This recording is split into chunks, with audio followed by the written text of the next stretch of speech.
Jazz Notes podcast. Ben Anderson. Dr. David James? What I'm definitely not a doctor. How much schooling did you get? I got a BA. Okay. BA David James and BA Ben Anderson. Yeah, you want to know about the GPA? No. Like the last year and a half, I'm like, what are the great lies? I absolutely know what I want to do. I'm starting to get paid. I was starting to do part-time, work and all that. I knew what I wanted to do. I'm like, I'm not going to grad school. What does my GPA matter? Don't let it get embarrassing, But you should lie about your GPA on every resume you ever have if they ask for it, because who would ever know? I don't put it on there. And yeah, who would you? I don't lie on resumes because people lost a Notre Dame football job over I'm that. not working in tech. Maybe if I worked in some crazy job, and even they're probably lying. All right, this is our first Thursday episode. Again, it will be a little bit different than Mondays, but what is not going to be different? Why will it be different? We're not doing a mailbag. Oh, okay. Mailbags for Thursdays. But you know what we are going to do? It's going to be the Ben mailbag. It's going to be what I've been pondering. It's going to be what I've been thinking, and I want to get David James's view on it because you have a different view of the Utah Jazz than I do. And that would be? You've been covering them. When did you come to Utah? 92. So you've been covering them since 1992. Mm-hmm. I was 6 years old, so I didn't quite have the same experience that you did, though obviously growing up in Utah and being a basketball fan, the Jazz were the gateway drug to everything else that turned me into a true basketball junkie. But there's some familiarity there, so I'll be curious to talk to you, not about the history of the Utah Jazz. Nobody cares about that, but context. Well, I think they do care about it in the sense that they want to match it. They want to match it. They want to match it. So I'm looking for pattern recognition, which is our job. Yes. You look for the pattern, and is the pattern continuing, or is the pattern being disrupted? Right. And both are worth talking about. Yes. So let's start there. Okay. The pattern for the Utah Jazz, as always, find us on Twitter at Ben's Hoops, at David DJ James, or read us at KSLSports.com. The pattern for the Utah Jazz for the last 3 years, and I'm speaking in broad terms because we know the beginning of the Lowry Markkanen era started with a 12-3 record. But for the most part, it's been about losing games as much as possible. I wrote a story last night saying the Jazz are 4-7. They're not losing every game. A lot of Jazz fans right now have a bad feeling in their stomach after every win. Not after losses. After wins, Jazz fans have now been conditioned to not feel good about that. I understand that. What are your thoughts on that at 4-7? Is that a good feeling to have? Is that justified? Have fans been Well, the cold hard truth is through 11 games they're winning too much. You think so? I do. I think they're winning at a rate that will cost them their draft pick. However, they are on pace to win 29 games right now. That will cost them their draft pick. It probably will. I do think that at the start of this season, absolutely 10% of the league was going to tank. Subsequently, which is 3 teams, and you're right. That sounds like a big number. It's 3 teams. Certainly the Nets and the Jazz. I think everybody thought, well, those 3 teams are already looking at the draft. Subsequently, the Pacers have been added to that pool for sure.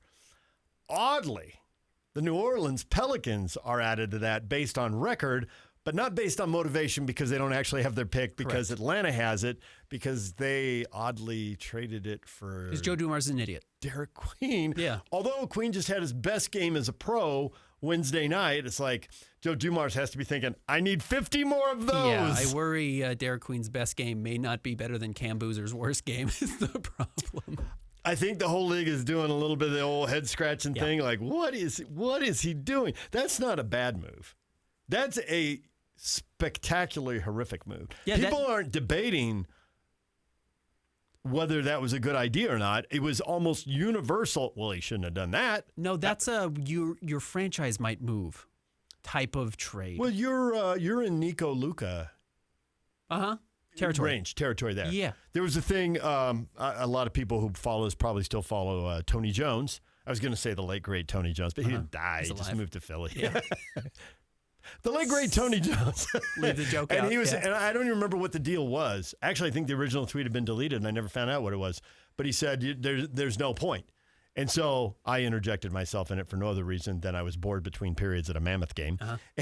And the Zamboni was going around. Wasn't that fascinating, right? So I said, well, you got to call. He said, you don't even call. Like, well, you got to call in case someone has a Luka Nico moment. Yeah, you always call. Yeah. I was listening to a national show driving down here today, and they were talking about how the Lakers have fielded 20 calls on Reeves. And I'm like, why not 29? Yeah. I mean, Yeah.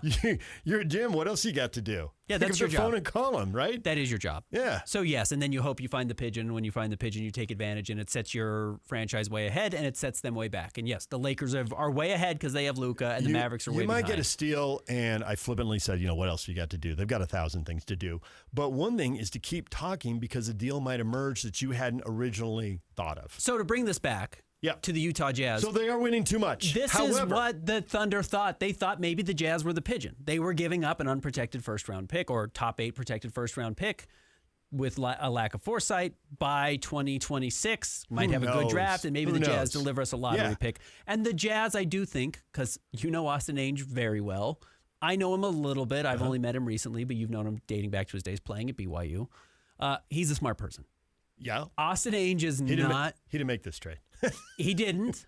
But also, he knows his future, not directly, but somewhat. Not exclusively. Not immediately. But will hinge on whether or not the Jazz continue to add good players to their roster. And the easiest way to do it is through the draft. Mm-hmm. And he's going to value his first draft running the team, second draft running the team, having a pick in a good draft to launch his tenure as the Jazz's president of basketball ops. While they are winning too much right now, it's only 11 games. Mm-hmm. And there's a lot of things that can happen. One, injuries could happen. The team could be gutted. They've already had an injury that I think is going to cost them a lot of wins that I did think at the start of the year, they might get to that 29-30. I know people who thought they could win more than that, and that's getting a little optimistic. I also know people who thought they were going to be at 20 wins. Obviously, we know what Vegas thinks. Yeah. That's more the neighborhood Vegas was thinking. But once we were talking last week, there's two guys who have skill sets that are unique to this roster. Nobody can score like Markkanen. Mm-hmm.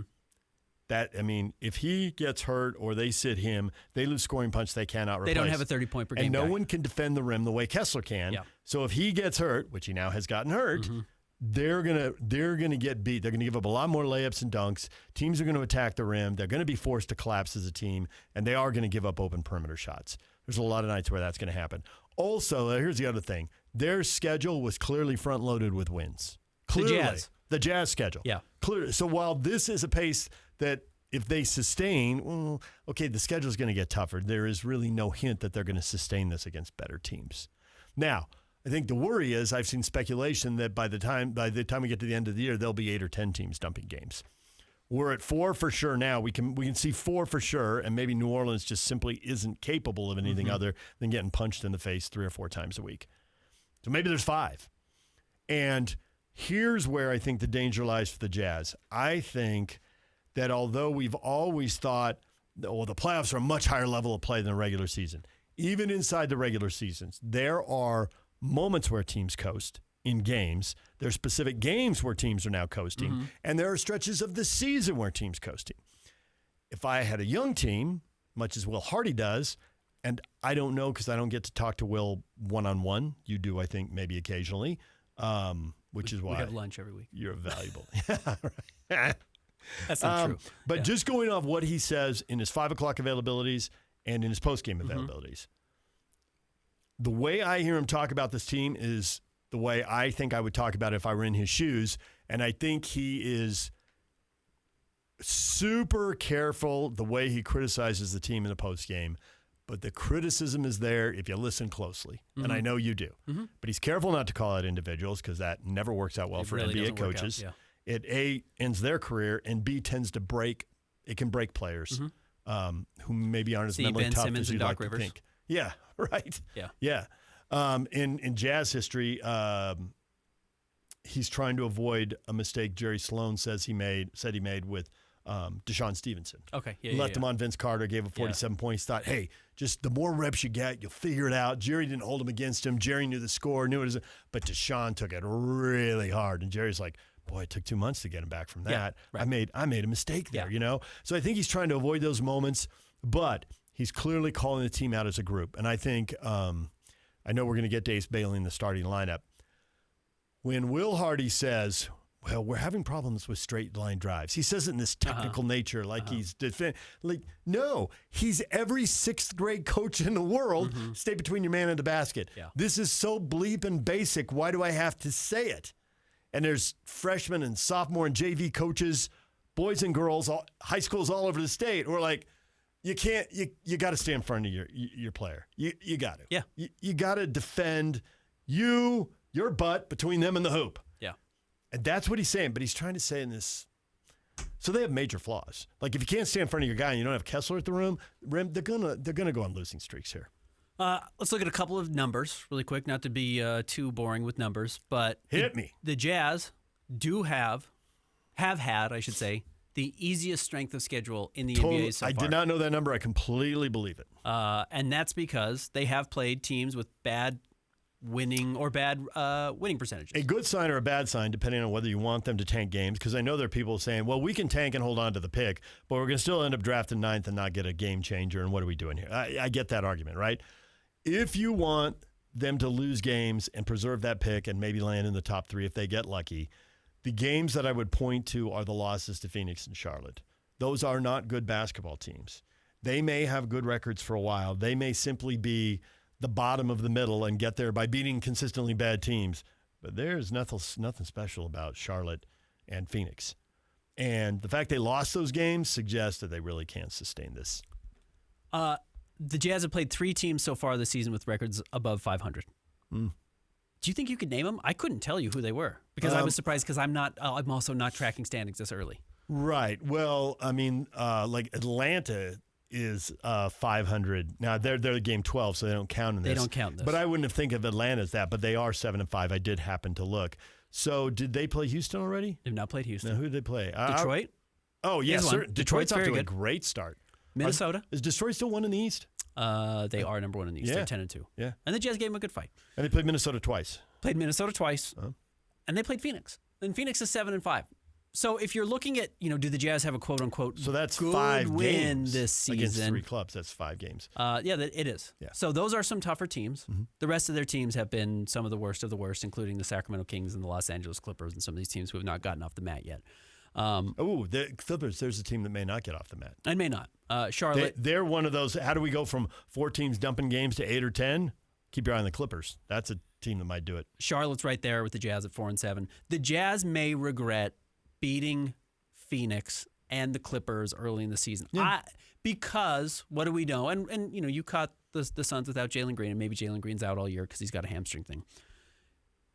Young teams are good early, and contrary to what you would think, with experience they're going to get better. Young teams get worse throughout the year because they treat the season like a sprint, and Ace Bailey's going to lose his legs at game 22. Totally believe that. And he's going to fall apart. I will co-sign that all night long. Good point. And so will Taylor Hendricks, and so will Kyle Filipowski. It just takes you a few years to understand the marathon of it all. I mean, Keontae George last year did not have his legs by the end of the season.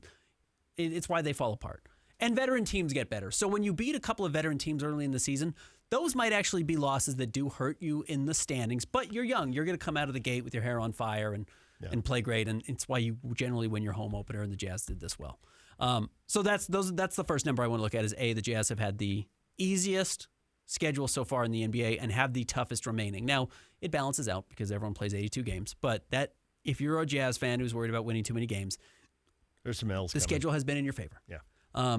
Let's look at numbers with Walker Kessler and without Walker Kessler quickly. Is that all right? Sure. Just to get a quick update. First, and I'm going 4 games this season because he got hurt against Phoenix and it didn't really work out. First 4 games of the season, the Jazz had the first 4 games of the season. The Jazz had the 4th overall offense in the NBA. Oh, yeah. 4th best offense. David Locke told us about these numbers on DJ and PK.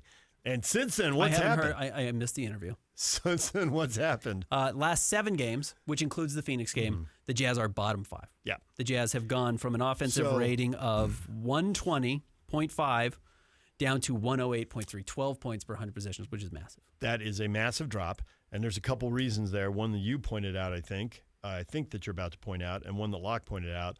Locke's point was, hey, there's a lot of young guys. Nobody knows anything about the Jazz. People aren't focused on the Jazz. But the Suns played the Jazz twice.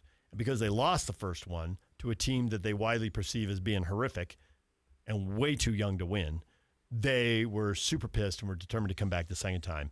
So not only do you have a better scouting report because now you played them, but the Ron Boone theory that nothing gets – he said the players – even when Booner played, right? Pre-computers, right? It was pre-analytics. Booner said, there's a report in your locker before every game, and it gives you everything you need to know. Yeah. Even if it's just a paragraph or two, you've got what you need to know.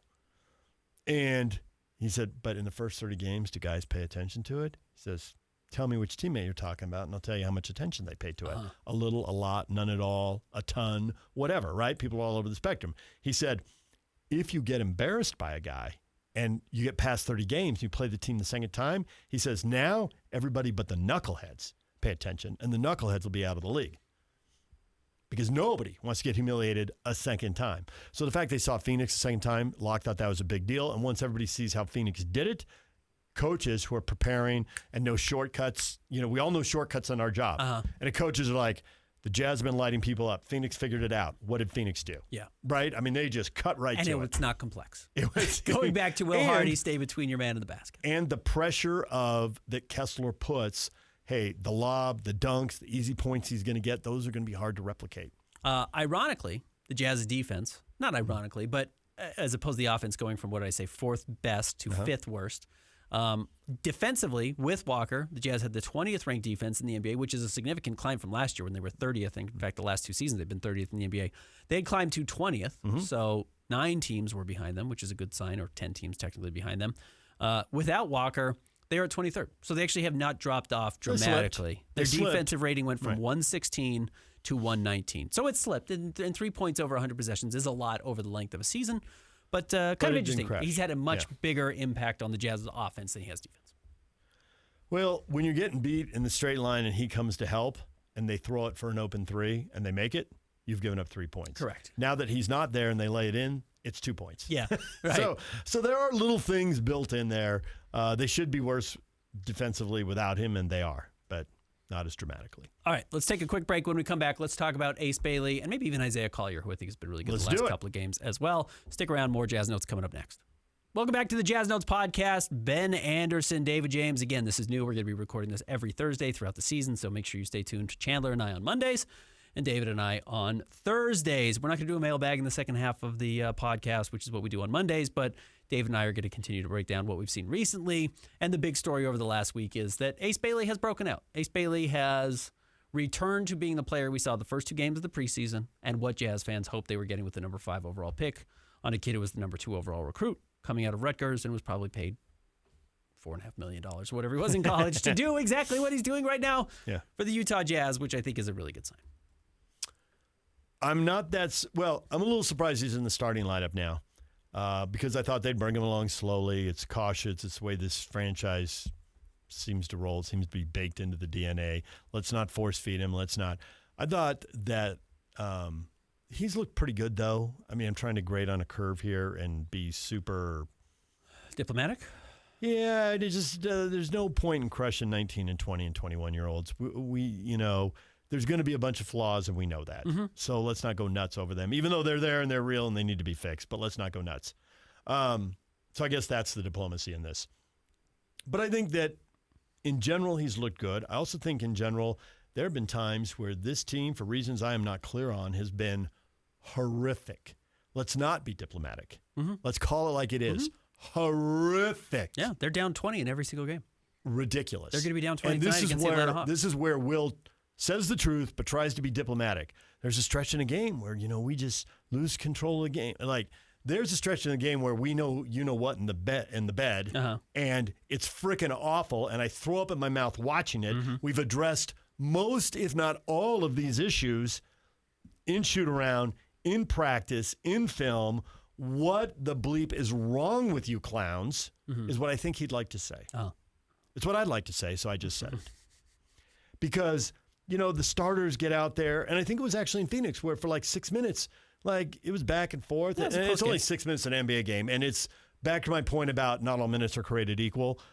Everybody's easing into the game. They're not the most intense minutes, but nonetheless, you've gotten off on the right foot, get a hoop, get a stop, a little back and forth, break a sweat. Okay, we're in this. And I go to the bench and bang, 18-4 run. Yeah. Bang, another night, 23-6 run. Bang, 12-zip run. That was just happening too often. And then in Minnesota Friday night, the starting lineup never showed up, not ready to play. 26-6 to open the game.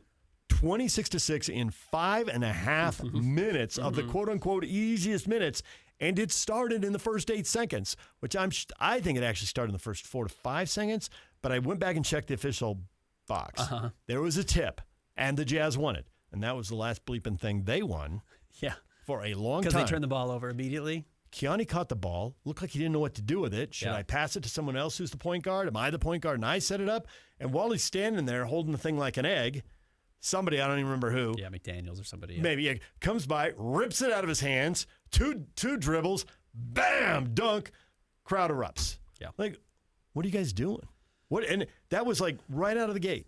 And that, I think, just irritates coaches to no end. It irritated Jerry Sloan for years. It irritated Quinn for years. It irritates, I probably skipped over Ty. It irritated Ty Corbin. Everything irritated Ty Corbin. I mean, and now it's irritating Will Hardy. And you've given him 10 games, and the first quarters are a mess. We need a different starting group, maybe a different combination off the bench. If there's ever a time, Pablo Mastroeni at RSL says there's changes I want to make. You know what I don't do? I don't make them after wins. Yeah. Why? Because we won. Yeah. We reward the 11 guys who go out there and win, and you wait for a bad period to make changes. So make the change with Ace then. They're not staying in front of guys. They don't know what to do with the ball when they win the opening tip. They're giving up 20 to 4 runs on a regular basis. Mix it up. Give them a shot. That was a big question for me, and I think you just answered some of why you think it happened. Why did they put Ace in now as opposed to, I mean, they were awful before this. You know what I mean? Like, they were awful before the Minnesota game. Why did they wait? Now, I think there was a lot of reasons. A, they had already been forced to make changes to the starting lineup, right? Taylor Hendricks was there and replaced Kyle Filipowski, and then Filipowski was bad, so Taylor came in. Walker Kessler gets hurt, so now you have to play. So you have these other changes going on, and there's also a thing that coaches have been conditioned over time, and certainly Will Hardy has in San Antonio and in Boston. Like, you can't make these big moves and overreact to 1 or 2 games. Right. It's 82 games. Champions have bad weeks. So give them a 10, 15, 20 game run and see what they do. Okay, well, you're at that point, you're 8, 9 games in, and you've had like 4 or 5 games in a row where you've had a horrible stretch in the first half. Like when they lost to Minnesota at home on Monday, I don't want to excuse losing, and you can get into losing mindset, it's why Austin Ainge does not want to dump games this year and why he said what he said at the press conference. I totally get this, right? But it was an acceptable loss. Yeah, danger, red flags all over the place, right? It was. But it was like you went back and forth. You led most of the first half. Now you've been through all the rotations, and at halftime, people feel a little more urgency. The coach is like, guys, crank it up. And the guys who are NBA veterans know, okay, we got to quit messing around. We can't let this team at home have hope in the fourth quarter. That's a stupid thing to do. Right. You're rolling the dice. We don't need to. And they came out and put a run on the Jazz to open the third quarter. Yeah. When the Jazz were great in 97 and 98, the pattern I saw, which I did not know until that point, was that they went back and forth with teams. Maybe they were down 4, maybe they were up 7. And it seemed like in every game, they annihilated people in the third quarter. Yeah. 15-2 runs. That's what the Warriors have notoriously done. 23-6 runs. Yeah. You've seen now, they've thrown every trick, every gimmicky, whatever special thing they've drawn up, however they've tweaked you've seen it. The bag of tricks is empty. And we're better than you, and now we are going to remind you exactly how much better than you we are. Yeah. And that's what Minnesota did to the Jazz, but the Jazz didn't quit. They could have lost that game by 30. They didn't quit. They battled. It was relatively close. I'm like, that's what it looks like when you don't have enough talent and you don't have enough experience. But you shouldn't get humiliated. And I thought Will's post-game comments pretty much captured that. You can also worry about Deshaun Stevensoning Ace Bailey. By 100%. putting him out there in those first 8 games to start 100%. and get his butt kicked, because one of the great segments that exists in all of basketball media is it's the Steven Jackson, Matt Barnes podcast. I can't remember what it's called now. And their big thing is who embarrassed you? And it's just veterans who played in the league for a long time talking about, well, John Stockton did this to me. And, Baron Davis did John Stockton. And I think Earl Watson did John Stockton. I think Damon Stoudemire did John Stockton. It's like, yeah, I thought I was good. And then I played against John Stockton once, and it was the worst day of my life. Gary, I saw Earl Watson on that, and Gary Payton told Earl Watson. Earl's like, I didn't believe it, and I got up into him, and he came down and Stockton threw the ball at his head. Yeah, right. Exactly. And he's like, get the bleep off me. So you've got to be careful if you're going to start Ace Bailey from day one, because he's going to get embarrassed, and is he going to be Deshaun Stevenson, or is he going to bounce back and be fine the next game? So you give him 8 games to not start, or 9 games to not start. You move him in over the last 2, and he plays much better. there is a chance that he'll get humiliated like that. The risk of there's no risk. There's no risk. It's going to happen. It's going to happen. Yeah. The advantage of leaving him as a backup is you limit the number of minutes that he faces starters and you let him beat up on backups.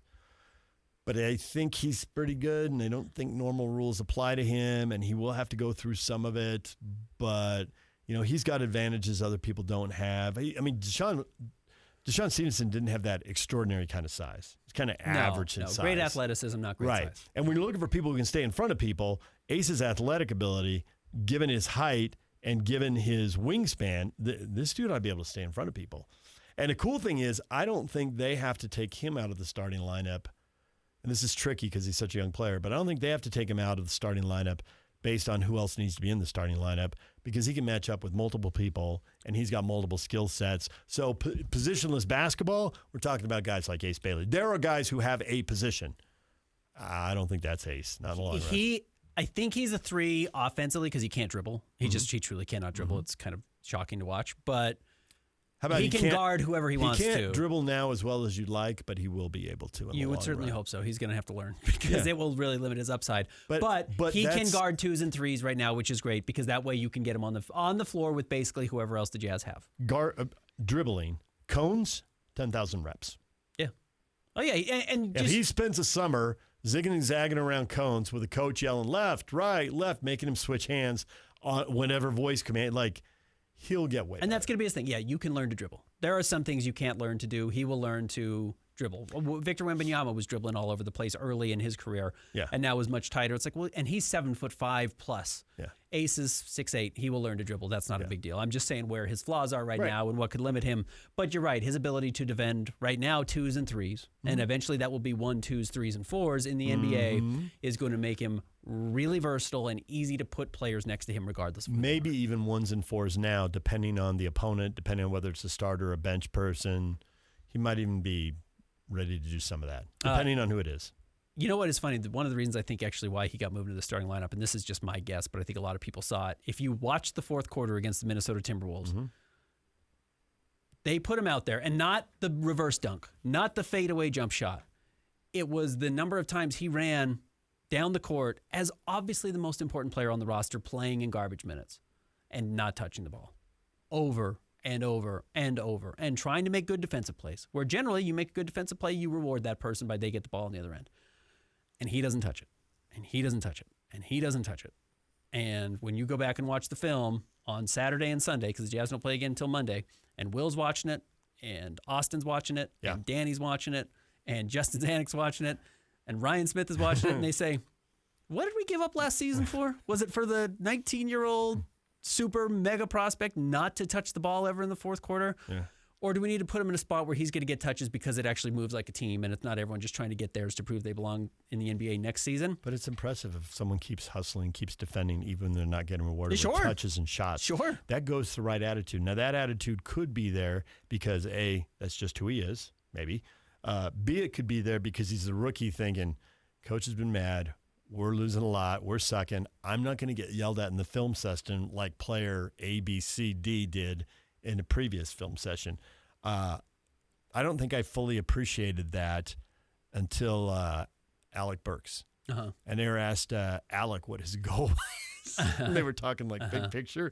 And he's like, not to be the guy in the film session the next day. That's my goal. Yeah. You don't want to be the guy in the film session when Coach Quinn goes off. You don't want to be the guy. Yep. So, but that gives you an appreciation for paying attention to details, always bringing the effort so you're not that guy. And maybe that's what's motivating Ace. Maybe that's just who he is and how he plays. What you hope is that he turns into the guy everyone wants him to be and that he still has that when he's in his prime, because at that point, and coaches always say this, man, the whole coach-guided, player-led. When the best player has the best work ethic, everybody's got to follow line. You don't come in out of shape at Jazz camp because Stockton and Malone are going to be right on the number. Whatever the number is, they're on it. Yep. Steph Curry puts himself through a workout that apparently makes other all-stars throw up. Yeah. If you're going into a Warrior camp, you're like, hey, if Steph's in prime shape, I can't come in 8 pounds overweight. Yeah, what's my excuse? Yeah, I don't have one. So Ace has been great. It was a bit of a Hail Mary from Will. Not a Hail Mary, that's the wrong term. It's a real strong commitment to put that guy out there as a rookie to start in game 9, knowing that you probably don't want to throw him in and pull him out and throw him in and pull him out because you can it's a risk. You can break guys mentally. When he hits that rough spot, if I were the Jazz, I think I'd come up with an injury. Instead of putting him on the bench when he's hitting that rough spot, to your point earlier, which I think is spot on, is at some point he's going to be thinking, man, we played a lot of games. Yeah. And I went to jump and I didn't. What just happened? Yeah. I went to move and I didn't. And like at some point, just he's got hamstring or he's got a calf thing and give him 10 days off. It won't get him all the way back, but it'll help. It'll also clear his head. You can probably pick that time and say, let's do it on the road. We're playing good teams on the road. He might get humiliated. Let's not do that. And then it's not the, hey, we demoted him. It's not the, and you're right, you don't want him on a yo-yo. That's terrible. But I wouldn't blame him for that. And if they lost a few more games along the way this year, but it's not the true tank. No, it's not. To make this type of risky move, somewhat risky move, and we all knew it was coming, but when they did it, for Ace to pay it off as well as he has, and over his last 3 games, again, only 2 of which he has started, but over his last 3 games now, he is averaging, see if I can pull this up, 14.5 points. I've got the wrong thing pulled up here.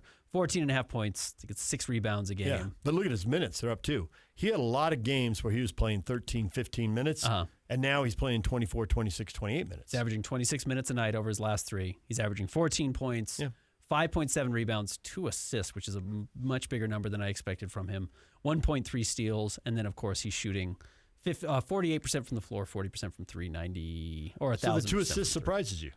Yeah, I mean, the big knock on him, and I saw it at Rutgers too, I didn't see a lot of the stuff that people saw at Rutgers that they complained about. And the big one was he doesn't pass the ball. And I actually never fully believed that, but I never saw him making the types of, I'm going to generate an advantage with my passing. There are guys who just, I've been coached, I know I'm supposed to pass here. No, he's like catching the ball and being like, oh, Lowry is cutting and there's a mismatch. Like I can put this ball over the top with a lot of touch, like a quarterback on a good screen pass or someone across the middle that actually puts them in a spot with some space that I never saw him do at Rutgers. Okay. Now his teammates stunk. Truly stunk. Truly awful. We had a Rutgers guy, a guy who covers Rutgers, on the show because we didn't know, and there's 2 of the top 3 prospects, and like, tell us about these 2 guys. And the big night is, well, why aren't they winning?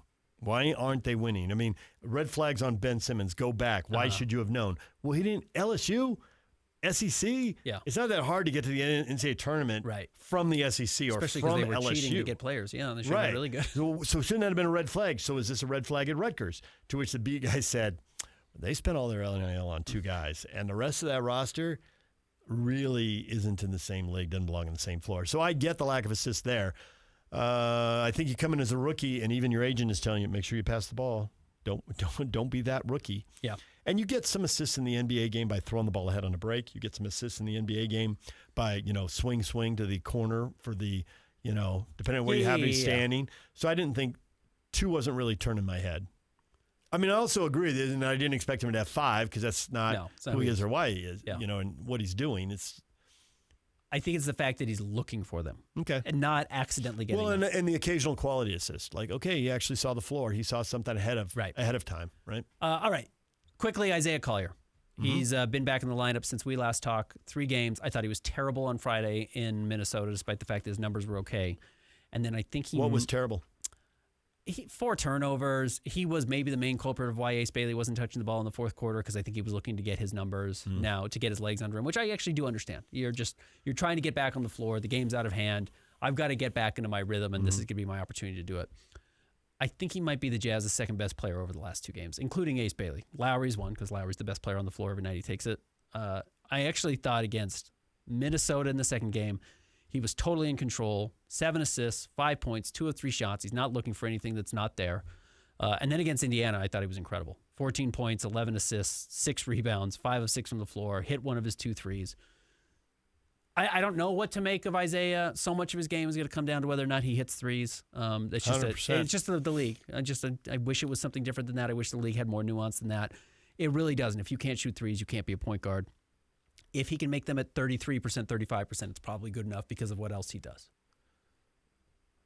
I think that the Jazz, The problem with these rebuilds is guys tend to get labeled as they suck or he's awesome. He's so good. He's going to be, calm down. Yeah. Would you just calm down? Yep. Like everybody isn't an all-star. Everybody isn't a dream teamer. In the last rebuild, there were good players. And in the rebuild before that, good players who had long careers, who beat the odds. I mean, they should be pumped. Given their physical gifts and what Alec Burks has carved out, he has stayed in the league a long time. Right. And he has stayed in the rotation on playoff-ish teams. Yeah. Some clearly playoff teams. Right. I mean, the Knicks. And some teams that were struggling and maybe they made it and maybe they didn't. And so that he stayed in that long, he's a good player. I mean, we're talking about the 450 that with injuries and two-way man roster, 500 best players in the world. And if you can stay in the top 150 to 200 of those and stay in a rotation and stay in the league, you know, they found something that the front office found a player and the coaches developed a player. Now, the truth is also, how much impact does Alec Burks have on winning and losing? Yeah. Especially when you're trying to turn a team around. Maybe he's the 7th or 8th piece and he makes your team better. But that's not what the Jazz. They need foundations. They need cornerstones. Yeah. And so, do I think Isaiah Collier is a cornerstone? I do not. Do I think Keontae is a cornerstone? I do not. Do I think we can go down the line? No, I think it's a fair question. But if you were C.J. Miles and you play 16 years or whatever he played, the front office identified a good player, and the coaches developed, and the player got the most out of his talent, and that should be celebrated without, and I realize I'm asking the impossible, it should be celebrated without going crazy. I think Keontae can stay in the league a long time. Yeah, of course. I think Isaiah Collier can stay in the league a long time, right? I think Filipowski can stay in the league a long time. They have found good players. These guys are working hard to develop. Full credit to them and all that. But I could just calm down on a whole, here's the guy who's going to carry the torch. Yes. Easy does it. It's easier to replace those guys because, of course, it's hard to replace top 10 guys or top 15 guys. And the further down the list you get, the easier they get to replace. Right. You know, the more elite, the harder they are to replace. That's why they're elite. But somebody does have to be the 8th best player on your roster. 100%. And that's not a bad 100%. thing. And you know what? If you have team control and you build some familiarity with them and you've got some chemistry, there's nothing wrong with that. And if any of the guys I mentioned are here 10 years and are in, you know, they're paid the right number for their role. Yeah. And they realize it. That's not just on management. That's on them because they might leave chasing something more. Oh, yeah, you got more, but you went to a terrible team that was desperate and overpaid you. That's an old story in the NBA. So they have to figure all of that out. But Ace maybe can be that foundational piece, right? There's a whole debate about marketing. Well, how good are you if he's the second best player? How good are you if he's the third best player? If he's your fourth best player, somebody's polishing a trophy. You're in great shape. Yeah. You're in great shape, right? Yeah, so that's where I look at all these guys. I mean, Collier, his ability to pass the ball, his size, his physical presence. You know, can he be a backup point guard in this league for a long time? Yes. For how good a team, and can you be a starter? Goes back to your point about, well, how well do you shoot it? Because if you can go under the screen, on every screen. Kills everything you do. It kills everything else. There's so much less space for everybody else to operate. Jazz play the Atlanta Hawks tonight. Sunday, they are home against the Chicago Bulls. If you're listening on Thursday, they play tonight. Probably not. Yeah, that's not how podcasts work. Anyways, that's what the Jazz still have ahead of them. Chandler and I will be back with you on Monday. Dave and I will be back next Thursday. I said David. I didn't say Dave, but it sounded like I said Dave. But I said David, and I will be back. Either way, I'll be here. Thanks for tuning into the Jazz Notes podcast. Expect us 2 days a week now throughout the rest of the season. We'll be back with you on Monday.